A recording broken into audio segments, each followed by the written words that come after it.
Hello again, ganda ka-chika life! Kumusta po kayo mga ka-chika? Heto na naman po tayo para sa ating panibagong showbiz update. Miss Catherine Bernardo, ayaw po talagang paawat. Napapasana all na nga lang po ang mga netizens sa mga blessing na dumarating kay Miss Catherine.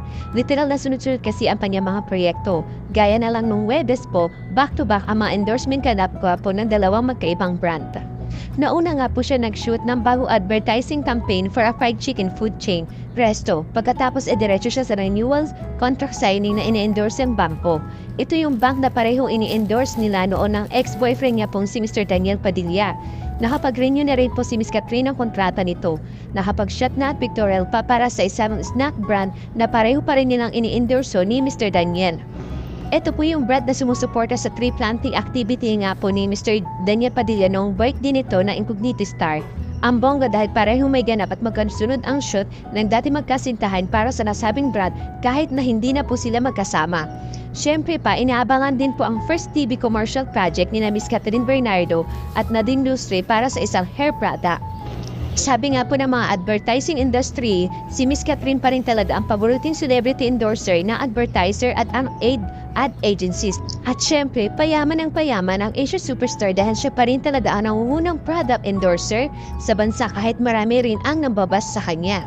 Alam naman po natin na bash nga po itong si Miss Catherine Bernardo sa ex na dati pong Twitter dahil nga po sa hindi niya pagsipot sa Cine Expo kung saan pinangaralan ng Kat din bilang box office king and queen.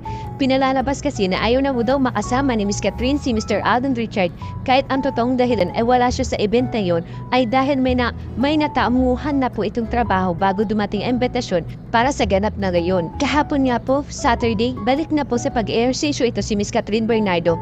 Flinex nga po siya na ng paborito niya pong coach niya, ito po nga po si Marlo Lumbao. Samantalang itong si Mr. Alden Richard balik Pilipinas na po na galing sa Korea na sobrang saya na po niya dahil na-meet niya po yung pinaka-paborito niya pong artista. Alam naman po natin na pagkadating po ni Mr. Alden Richard, sumabak po siya agad sa kanyang trabaho. Namataan nga po si Mr. Alden Richard na kasama po ito si Barbie Imperial para po sa Casino Plus. Samantala, dumako naman po tayo sa iba nating showbiz update.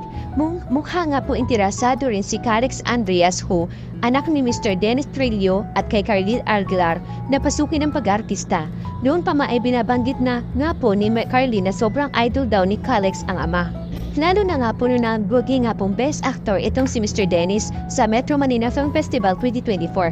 Sobrang proud daw nga po itong si Calix at achievement ng kanyang ama. Na-interview nga po itong si Mr. Dennis nung Huwebes po, May 8, 2025 nung inunsad siya bilang bagong brand ambassador ng Belle Dolls ng Beauty Derm. Si Jenilyn ay endorser din ng parehong beauty brand.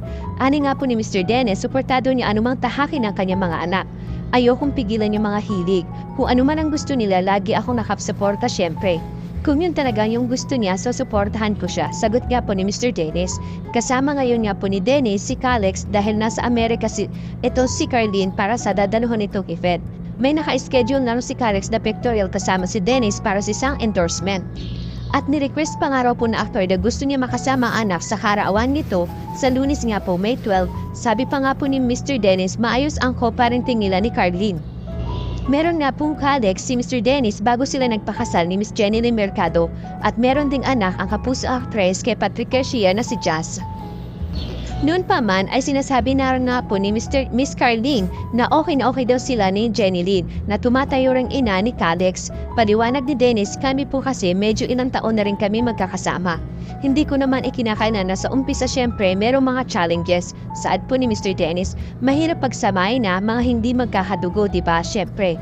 Pero pagka nanaig yung pagmamahal, yung talagang binali mo yung mga kung gaano ka-importante yung isang tao sa pamilya nyo, magiging okay magiging mas maganda yung pagsasama ninyo, mas magiging magaan pag natanggap yung isa't isa. Magiging maganda na yung flow ng lahat. Siyempre sa umpisa kailangan talaga mag-effort. Kailangan walang susuko talaga. Ngayon naman, nararamdaman namin na mas maganda na yung pagsasamahan namin. Kaya siguro napapansin na ibang brands yung samahan namin bilang isang pamilya na kahit hindi kami magkakadugo, siyempre solid pa rin yung samahan namin.